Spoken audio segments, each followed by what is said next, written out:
All right, ladies and gentlemen, let's get right into this crazy intro. Cybersecurity, workforce frameworks, and certification. Where is the connection? I'll be your host, Bradford Love. Let's dive right into this bad boy.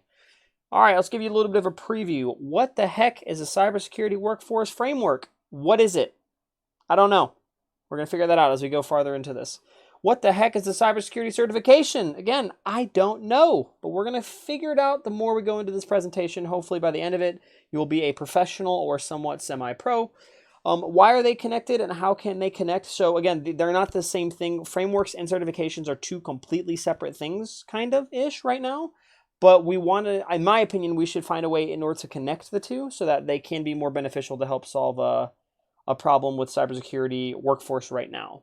Why should anyone care? Gotta pretty much show you the reason why you should care. I mean, anything related to cybersecurity, you really kind of should care considering Internet of Things, smart devices, everything you touch, own nowadays is most likely going to be somehow connected to the internet, somehow hackable. So anything that you possibly, why you should care is because helping the workforce helps protect everything else and the yada yada and pretty much just guarantees everybody's going to be having a good time. So let's get on to the first part. What the heck is a cybersecurity workforce or framework, excuse me?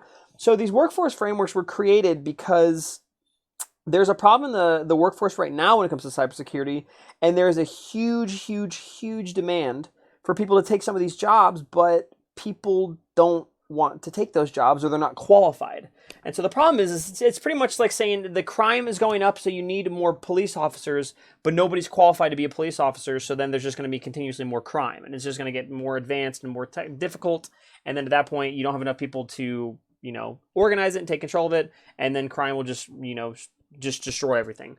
Well, these frameworks were created in order to help battle the ability to get people in that are qualified to help, make a lot of the things, because cybersecurity is very complex. So the point is that you want to take some of these really complex things and then break them down into a more simplified version so that people are not as afraid, like, oh my God, cybersecurity, I don't want to deal with it. Like, no, now they'll understand it from a better viewpoint. So we're actually going to talk about two frameworks for our research. It's going to be the NICE Cybersecurity Workforce Framework and then also the Cybersecurity Competency Model. So first, we're going to start with the NICE Cybersecurity Workforce Framework. This was the National Initiative for the Cybersecurity Education, NICE workforce framework. So the way that this framework works is it's structured into 7 categories. Now each category has certain specialty areas. So the reason why mine down there has a random 33 that looks kind of weird compared to everything else. The original had 32, but this framework is updated. It does get updated, things change. So now this picture had 32, but it's actually 33. So 7 categories, 33 specialty areas, 52 work roles, and then each of those work roles has tasks, knowledge, skills, and abilities, TKSAs or KSAs, as people want to say it. So the way it works is that each of these categories is different, and they all have like things they want to like precisely look at. So like, category analyze. Analyze really just wants to look at things like analyzation type things, like looking at business analytics or looking at cybersecurity analytics, figuring stuff out. Securely provision or operate and maintain. Again, they're going to be different types of things. The next framework we're going to look at, is going to be the cybersecurity competency model. So this model is created to somewhat somewhat complements the NICE cybersecurity workforce framework in the sense that it takes a lot of the KSAs that were in that one and it does apply them here. But the way that the competency model works is this is very basic. This is from the ground up of somebody who literally knows nothing about technology or cybersecurity.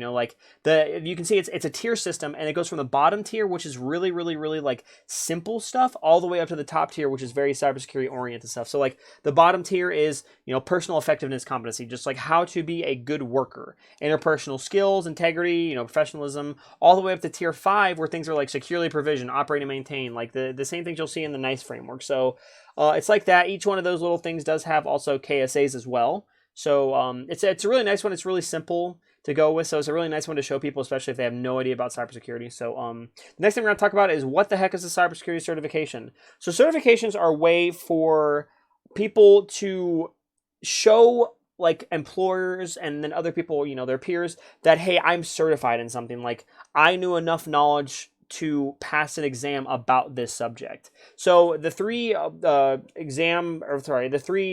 certification vendors that we're going to look at are CompTIA, GIAC, and ISC squared. These are the big three that you're going to see when it comes to cybersecurity certifications, and they also do a few others as well, but we're mainly just looking at the cybersecurity side of stuff. CompTIA. So CompTIA is the first one we're going to look at. The future of cybersecurity is here. CompTIA, cybersecurity pathway. CompTIA doesn't just do cybersecurity; they do a lot of other stuff as well, like a lot of technology stuff. But just showing here, like they have a lot of security ones. So they have like the way that they have their pathway is, the IT fundamentals A+, Network Plus, into Security Plus, and then the CSA Plus and the CASP Plus. So they have a lot of like different like certifications that you can do cybersecurity wise. So we're going to look at those and how to connect those into the workforce frameworks. And the GIAC, this is usually a little higher up one. It's not usually one that you have at the very, very beginning. Like Security Plus from CompTIA is usually the ones that you'll like go for at the very beginning of your like career if you want to. But GIAC is another one that puts out really, really good certifications, lines up with SANS as well. And really, really good ones that like a lot of technical people will go after. So we'll look at some of those really quickly. And then ISC squared. ISC squared, these are really, really, they're really a lot higher up in experience when it comes to their certifications. Like the CISP is like a certification where you need about, I think, 5 to 10 years of experience in cybersecurity just to be able to take the exam. So again, all these certifications they're very, very high prestigious ones. Like the HCISPP down at the bottom right of the screen, that one's related to the healthcare industry. So it's just a bunch of stuff like that. Like they're like really like prestigious ones. They usually cost a decent amount of money, but it's a big investment that people have to do. So the connections. Why do we do connections? Like, why do we want to make a connection between these frameworks and these certifications? So on your screen, the core cybersecurity roles right here. This is a pathway. This is a career pathway when it comes to cybersecurity. You can go from cybersecurity specialist, technician, analyst, etc., into consultant, other analyst, at vulnerability testers, into things such as engineer, architect, administrator. Like, there's a pathway to do things that a lot of people don't really understand. And so with this pathway, we need to try to make the connection so that people know what they need to know in order to move into the next step. And a lot of times people don't really know. So that's why the frameworks and the certifications can help give you the knowledge. And so okay, if I have this job, if I want to go for this job role, I need this type of knowledge, and this certification can give it to me. So they can help people progress and help them actually get into the cybersecurity field, or overall just, again, keep progressing.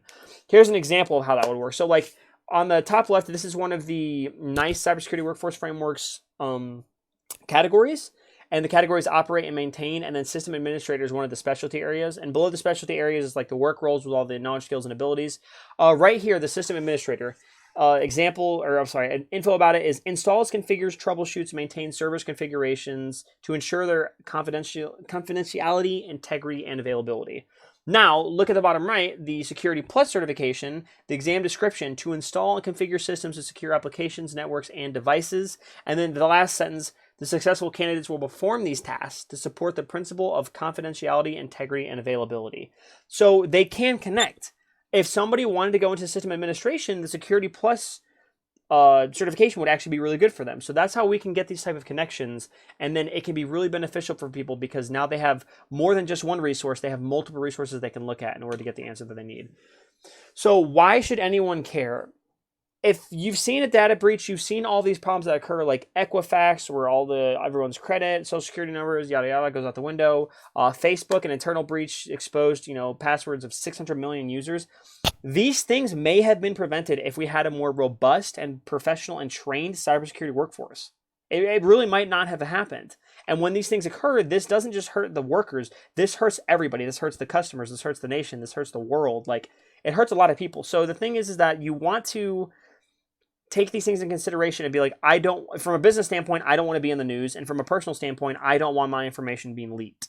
So if you're able to be trained in these type of things and be able to have connections and be able to get the proper workforce in there, then everybody will be a lot safer type stuff. So that's just a quick rundown. There's a lot more stuff in depth you can go into, but since this is like a quick presentation, I'm just going to get through it real quick. So review NICE cybersecurity workforce framework and the cybersecurity competency model, are the two frameworks we looked at. The vendors were CompTIA, GIAC, and the ISC squared. There's connections and examples such as the Security Plus with the system administrator in the NICE cybersecurity workforce framework. And then also, no one wants to end up on the news. You don't want your information. You want to be a business on the news. That could be a huge problem. So just want to thank you guys for stopping by. Here's a quick quote. Passwords are like underwear. Don't let people see it. Change it very often. And you shouldn't share it with others. So make sure you guys stay to that one. So appreciate it, guys. Thank you so much. Have a great day.